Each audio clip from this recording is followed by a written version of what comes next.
Welcome to the SBI podcast, offering CEOs, sales and marketing leaders ideas to make the number.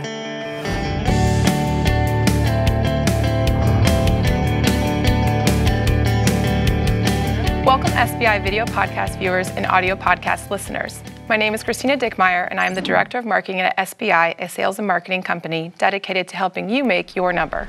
I am joined by my co-host, Mike Drapeau, partner at SBI, and Kevin Avery, senior consultant at SBI. This is a weekly show, and its purpose is to help you make your number as we debate some of the most pressing topics that senior executives are facing. Welcome to the show. Today's show is titled, When Your Market Changes Without Permission, and centers on market segmentation. We cover this topic in detail in our report, How to Make Your Number in 2016, specifically on pages 40 and 41 if you'd like to follow along. So let's get started. Market segmentation enables you to divide a broad target market into subsets of buyers who have common needs, priorities, and solution options. Recently, one of our listeners, Michael, the SVP of Marketing at a multi-billion-dollar telecommunications company, offered the following. If I opt not to compete in an emerging market, I will be giving my competitors a free pass. I don't see how I can spread resources to cover both the current and new segment, but what if I miss something better there because I stay the course here? Well, Michael, we call that the gold miner's paranoia, the seductive idea that if you pan in only one place, you might miss the strike because you had not instead spread your time across many claims. Guys, this is something you might put in the conventional wisdom column, so how would you respond to this? Well, the first thing that strikes me is that just like acquisitions are more sexy than trying to grow organically, it is less sexy to double down on your existing growth than it is to go off and find a new market to penetrate. So if I could grab words from a different author, I would say, lead us not into temptation. Oh. All right, so I've thought of this throughout my career as the Johnny Appleseed fallacy. Yeah. The idea that it's comfortable to think that, the risk is lower if what we do is go sprinkling seeds all over the countryside. Yeah. I actually worked in a business early in my career where that business had so much potential, but their strategy or lack thereof was just that. We couldn't keep from chasing every shiny object, and we sprinkled lots of things. We never had the courage of our convictions to make a big bet. There's two issues if you don't. And one is that oftentimes there's a threshold effect, so that if your idea is I'll sprinkle a bunch of seeds and when the ones that look promising I'll water and fertilize, the problem is that you don't do enough soon enough and they don't really come up. The other one is if you don't have the guts and your competitors do, what happens is that while you are nursing your sapling along, somebody else got a fully grown tree and they're harvesting fruit from it. Yeah, so Kevin, what I'd like to do is, even before that, to me, market segmentation is so foundational. It's hard for me to empathize with those who are not doing it. So I have to work on my empathy gene there. But anyway, you and I were talking about this the other day, just trying to discuss how can we come up with the reasons why people are skipping this vital step. And I came up with 5. So I would ask our viewers to sort of tick these off and say to themselves, am I guilty of any of these? If so, then maybe you can remove that obstacle and then get to the task at hand doing market segmentation. So the first is you had a bad experience. Somewhere in your current position or maybe another company, you did some market segmentation and it didn't work out. The grasp of the obvious results of that analysis weren't enough to move you and you felt the money wasn't well spent. Well, just because you ended up in the ditch one time doesn't mean you shouldn't drive anymore. The second is ignorance. Many companies think that just conducting a buyer survey, hiring some company to go out and survey the market is the deep research necessary to inform a corporate strategy. It's not. That's sort of a 30, 40,000 foot view. It's so typical too. Oh, it is. Oh, here it is. What have you done with that? Well, actually nothing, but we did it. The second is bad strategy. In other words, the companies, CEOs in particular, they routinely avoid I think this is your catchphrase, the discomfort of choice. I really love that. The idea that strategy involves saying yes to some people and no to others. Right. And they don't want to do that because market segmentation takes away the shiny object phenomenon, right? You're not able to run that anymore. And CEOs don't like to have that imposition on them that they might be losing $1 over here, $1 over there. So that bad strategy is another obstacle. Fourth is misunderstanding the concept of a total available market and an achievable market. And I see this all the time in reports generated by various analysts. They kind of suffer from that China fallacy, which is, well, there's 1 billion people out there, and if just 1% of them bought this thing, then suddenly you've got be rich. Exactly, you'll be rich. They don't actually look in ability to buy, desire to buy, available substitutes. How many is people going to buy in a year? A lot of times they assume that 10 years worth of buying is going to happen in a given day because they want to inflate the market because they want the companies to get all lathered up about it. So that concept, misunderstanding of a TAM to actually getting away from that and towards a total achievable market. What can reasonably be done by your people in a given year? Yep. And lastly, occasionally we see arrogance, which is the idea that we're a big company and we've got lots of resources so we can cover it all. Get out of my face. Don't tell me what I can't do. Don't tell me where I shouldn't go. I can place bets on every part of the roulette wheel. Yeah, so, I can afford it, right? Yeah. I got enough money that I can afford it. Just doesn't mean it's smart. Not for long. You also see that in really super well-funded startups too. They get hubris, right? So, Mike, how many clients have we seen that have that broad horizontal proposition, IT infrastructure, for instance, or whatever? And how many clients do you think we've seen that are too broad to focus? Well, let me think here. Too many to count. Yeah. Yeah. How many do you think were right? Zero. Yeah. All right. Mike and Kevin, clearly not all markets are created equally, and pursuing those that are too wide means that you are aiming off target. We also cover the topic of market segmentation quite extensively on our blog. For instance, our article titled How Smart Market Segmentation Leads to Stellar Revenue Results. Those listening to our debate may want to read this blog, so let's take a short break and let them know how to subscribe. When we come back, we'll argue about the rinse and repeat cycle.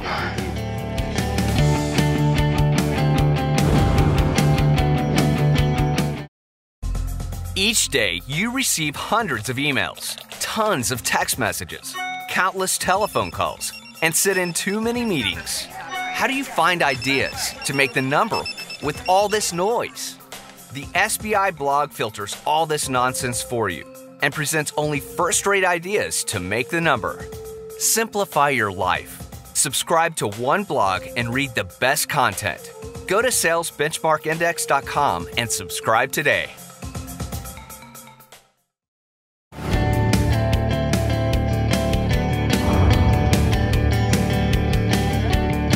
Welcome back. My name is Christina Dickmeyer, and I'm here with my co-hosts Mike Drapeau and Kevin Avery for today's show, When Your Market Changes Without Permission. Before the break, Mike and Kevin shared with us their opinions on determining which markets to address and dividing broader markets into subsets of buyers who have common needs and problems. We're going to continue on to build on this topic and focus on the market life cycles. Here is a question from one of our viewers, Joseph, the CMO at a mid-market software company. Christina, we funded some market segmentation several years ago. It produced useful results, but there's a growing sentiment that it might be out of date. I don't think it makes sense to spend the money there when I have other initiatives to fund. What do you think? Kevin and Mike, how do we advise Joseph on whether or not it makes sense to refresh his market analysis? That's a great question. It's a fair question. You don't want to over-rotate on it, I suppose, but after a couple of years, it's probably getting a little stale. Change is a constant, right? And it's a threat, and everybody thinks of it that way, but it's also an opportunity if you respond to it better. So the external market's a moving target, and you have to kind of keep the pulse of it. Really, the key point here is to try to harmonize your segmentation efforts based on the pace of the market. If it's not a very dynamic market, you can probably go longer between refreshes. On the other hand, our business is extraordinarily dynamic because marketing and sales and product strategy all is just changing, over time at light speed. And so we're constantly updating our own work. So, what I would say is that the more dynamic, if I'm talking to CEOs or Joseph, our marketing leader, the more dynamic your market is, the more you ought to think about being agile and episodic with strategy, and doing it more frequently. And if on the other hand you're in something that's a quieter market, then you can probably go yearly, bi-yearly, something like that. Right. Kevin, for those who kind of have a hard time getting their arms around what does it mean, is the market dynamic or not, I like to point to two things. The first is buyer dynamics, and the second is competitive pressure. And so in Joseph's case, he hasn't done it in 3 years. I'd be asking myself, how have the competitive dynamics changed? How are my competitors acting differently, and in what ways? And the second is, how have my buyers changed? Their predilections, their how they respond to my marketing messages, how they have internalized the various solutions that we offer and the competitors to me offer. How have those changed? My guess is they probably have changed significantly over a 3-year period. They typically do. And the degree to which they've changed tells me whether or not it's time for me to redo that segmentation work. Yeah, it's a really good point. I'd like to highlight that there's a tangible risk, Joseph, of standing pat. If you stand pat and you're wrong, then you're campaigning into markets that have changed. And what happens? Your campaign yields suffer, so you're wasting money. The other thing you're finding then is when your campaign yields suffer, your sellers start to starve. And then furthermore, you end up missing opportunities elsewhere. That might be right next door if you'd tuned your segmentation. So it's kind of a double whammy, pay me now, pay me later. Another aspect to this beyond that is what I would call the life cycle. So I think that in addition to the competitive dynamics and the buyer behavior, you should look at the life cycle of the market or the markets that you're in. And are they stable or are they changing? Is the market moving down up that adoption curve, or maybe on the backside down of it? So you can think of, let's say you're new with a product in a relatively new market space. Are we moving from that early adopter to the early majority stage? And there are indications of that. If so, it's time to update your analysis, because what worked in the past is probably not going to work in the future. And a great test case for that is what happened to RIM with its BlackBerry product. They were super quick to market. Point. Yeah, they got that they captured that early majority market, and then they kept serving up the same old to the early majority. And guess what? Along comes Apple and then later Google with the touchscreen and the rest of the features. And suddenly RIM was reduced to a much smaller market share because they didn't adopt as the buyer dynamics and as the competitive pressure adopted. That's a great point. I mean, it's one of the most stark realizations you can have, that somebody who seems to be dominant, all of a sudden things fall apart. One word of caution that applies, I think, broadly to strategy, but especially to, in this case, market segmentation or your market research strategy overall, and that is that there's a tendency to underestimate the cost of doing nothing. Yeah. Whereas very tangibly the cost of doing something, of whatever, and so that tends to cause inertia. Now, a complicating factor is that a lot of companies are not equipped to do first-class market segmentation by themselves. Yep. What that means, of course, is you got to pay somebody to do it. So when you need to bring in an outside party and you need to spend money on it, and you're already disinclined to spend, the lure of do nothing is increased. So your inertia goes up. My advice to those who are almost have made the decision to engage a third party to come in and help them with this is to just bite that bullet. But in biting the bullet and shattering your teeth in the process, make sure that you only bite it once. So what do I mean by biting it once? I mean, whomever you hire to help do this for you, make sure that they don't exit the building immediately after they finish the analysis. Have them teach you what they did, how they did it, what are the mechanics, what's the process. That way, you don't have to set your clock for another 3 years from now and then bring the same firm in again. You can actually do it yourself. And so that should be part of whatever scope you build out. Should be all right, you do it, you're the expert, but I'm going to pay you more so that you can teach me how to do it, so the next time I can fish for myself. Teach me to fish, yep. We're speaking for experience about that idea of making sure that you get that build to experience so that you're comfortable, huh, Mike? Yeah, that's the rallying cry of no shelfware that we shout. No shelfware, baby. No shelfware. My final point, Christina, is that somebody's got to own it. Somebody's got to own market seg. A lot of times you don't actually have a market research function or a strategy department or whatever where it might live. And so I say, well, who wants the hot potato, right? Exactly. And so once again, we go back to strategic alignment. And we go back to looking at what the corporate strategy says. And the corporate strategy is going to call out what your main how you win is. And so, it's very simple then. You say, all right, who should own market research? Well, if your strategy is price, you probably ought to put it into supply chain or ops or something like that. If your strategy is product, guess who should own it? PMO. If your strategy is customer intimacy, you know, sales and marketing have primacy, so your CMO ought to own the market research function. But you know, bottom line is somebody's got to take the hot potato. Indeed. All right, you guys have convinced me. It's important to refresh your market segmentation. Thank goodness. As I lead the marketing team at SBI, I face this every year, sometimes several times in one year. And one thing, though, that I think you guys missed is that you can refresh parts of your market segmentation. You don't have to redo the whole thing. Just be granular about what markets and submarkets you have seen the most change, and then reassess those. Leave the rest untouched.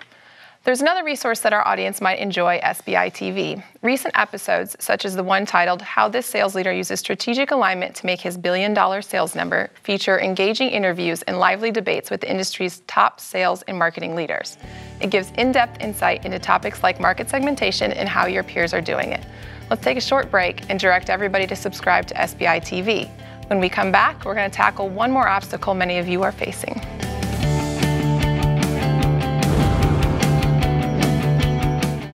You are watching SBI TV. This is a monthly web TV show featuring guests just like you, executives trying to grow their revenues. Each month, you can peek behind the scenes and watch your peers discuss their strategies for how they make their numbers. You are not going to want to miss this.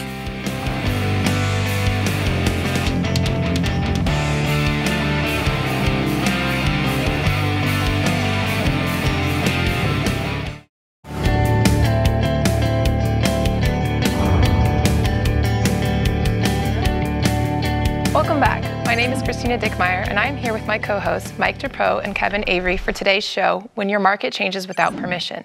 Today we are talking about market segmentation, and our final segment deals with copycatters. We often hear that anything a company does is immediately known to customers and competitors who will take prompt action to blunt the initiative.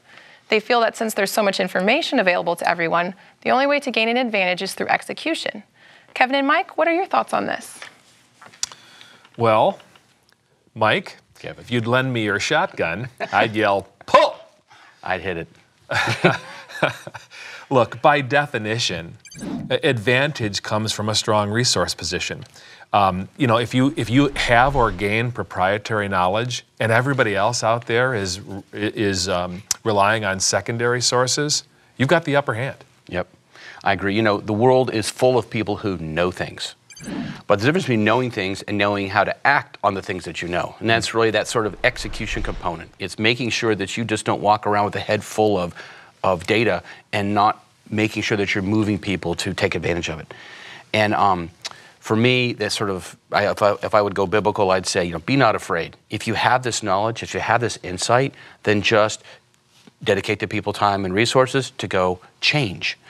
And an example of that comes to me as sort of a proof point is we have a client who was sort of middle of the road performer in their market, relatively crowded market. And we were doing this. We were doing buyer research and trying to market research. And one of the things we did is we went off and we interviewed 15 former marketers from their competitors. So people that were in their competitors and had left. And we were asking them questions essentially about, you know, what did you know about the marketplace? Lo and behold, we found out that they ended up corroborating some insights that we had. They possessed those insights while working in those companies. And guess what? Their companies never did anything about that insight. It just stood on the shelf. Nobody blew the dust off it. And so our client put that insight into action. They kind of picked the ripe plum and made hay on, even though ironically they were late to the game in terms of possessing the insight. So the knowledge with the action together is a powerful combination. Yeah, you know, that also reminds me that, you know, those rifle shots don't work very well, silver bullets. Business strategy, and if you're a CEO, you know this, it's more often a matter of integrated design than it is, I'm going to go browse the shelves and make the choices, right? I mean, we talk about the power of focus and choice. The choice is choice what to do, choice what not to do, but it's also the choice to how to stack things that amplify each other. I want to pull back the lens a little bit, though, because we're talking about market segmentation, but when we talk about integrated design, a microcosm of that is market research. Because if you pull back that lens, you say, all right, your market research starts to say where you're going to play and where you're not going to play, right? But then you're not going to stop there. Next, you're going to go to account segmentation. And account segmentation is about identifying the accounts that are likeliest to produce the most revenue in the shortest period of time. Then you cascade into buyer segmentation. That's getting intimate knowledge of the buyers, the process that they go through, how they form their buyer decision teams, the way that they think, and how you mold and your selling process and your approach to them. And then you don't stop there. You go to user segmentation. That's really attaining a deep understanding of the problems that the people have who are using your products. And not just that, but what are their alternatives? How are they getting through their life today? Yep. And then so you alloy all those insights, and now you've got a chain link system. You know, Kevin, that reminds me of the nostrum. Imitation is the sincerest form of flattery. And what's interesting about this particular aspect of market research, market design, is you talk about taking the design and then weaving it through the corporate strategy and then on down to the functional marketing, product, and sales strategies, is that even if you want to imitate it, you can't. It sort of copy-proofs it. And so the idea being that once you've got that design and all parties are taking advantage of it, leveraging it, and then those parties are aligned, even if your competitor had the playbook, you'd sort of just emailed them all of your strategies, they won't be able to catch up with you. They might copy just the marketing or just the sales strategy, but when you can't kind of copy the nexus of them all working together. Right. A good proof point of this is Shell Oil.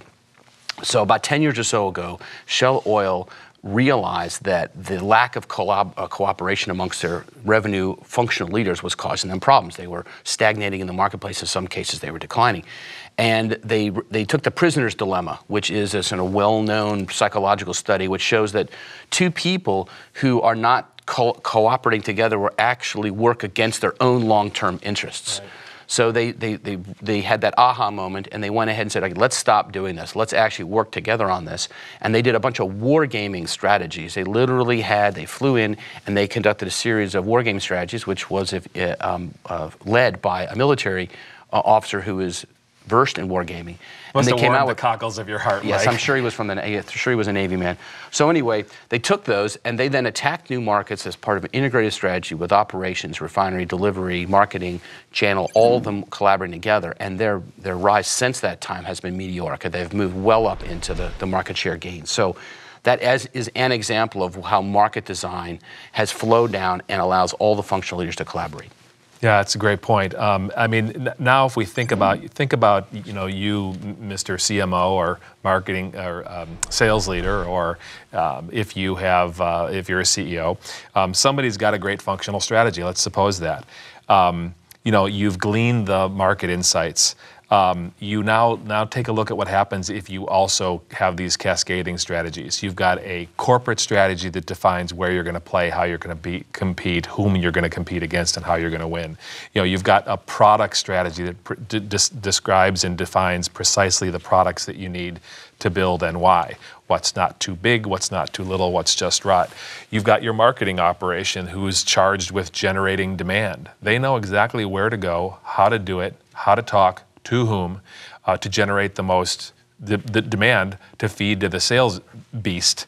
And then you've got a great sales strategy that's sequenced, and your charter now is much easier. You got to take that demand and turn it into profitable revenue. And then finally, let's not forget this. Your talent leader, again, they can't do it alone, they can't guess.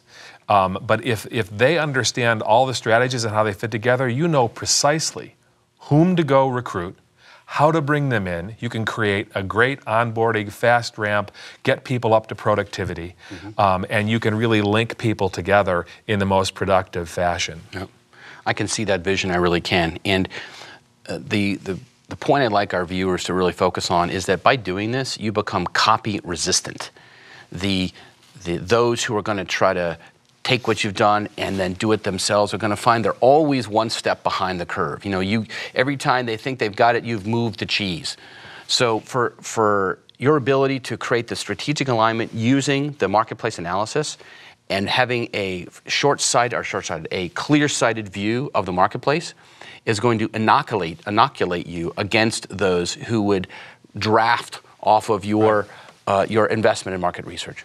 Yeah, copycatting's a mirage if you're doing this right. Yeah, exactly. I mean, if somebody can, just by looking at you, copy something and then blunt your advantage, then you got a bit more strategy work to do. Indeed. Or you have the wrong strategy, right? So here's a catch. There's always a catch, right? Yeah. So I'm looking at you, marketing and sales leaders, and I'm looking at you, Mr. or Ms. CEO. Somebody's got to do the hard work of strategy. It's not easy.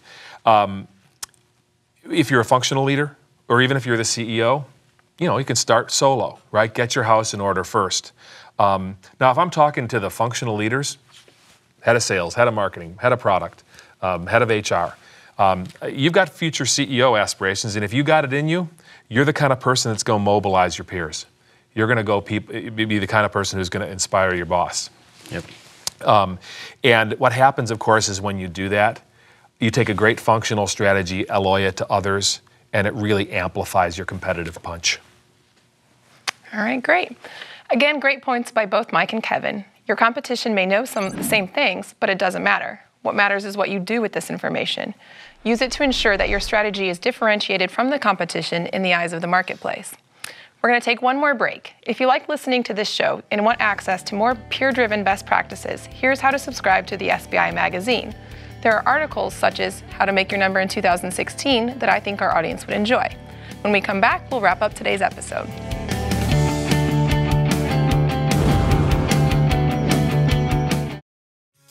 Making your number is hard.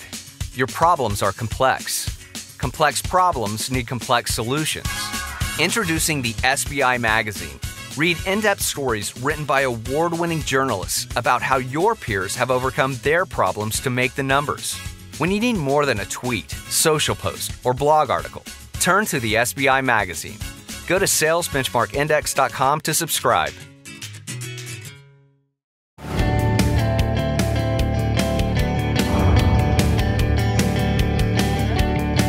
Welcome back, everyone. I hope you've been enjoying today's show, When Your Market Changes Without Permission. Mike and Kevin, thanks so much for sharing your opinions today. Our audience has benefited greatly.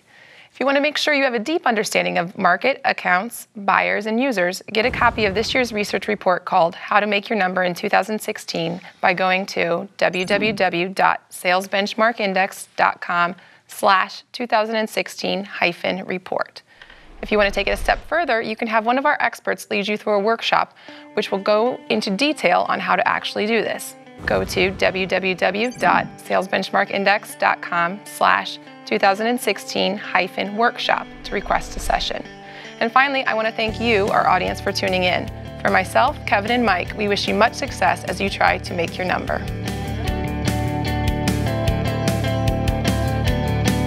This has been the SBI Podcast. For more information on SBI services, case studies, the SBI team and how we work, or to subscribe to our other offerings, please visit us at salesbenchmarkindex.com.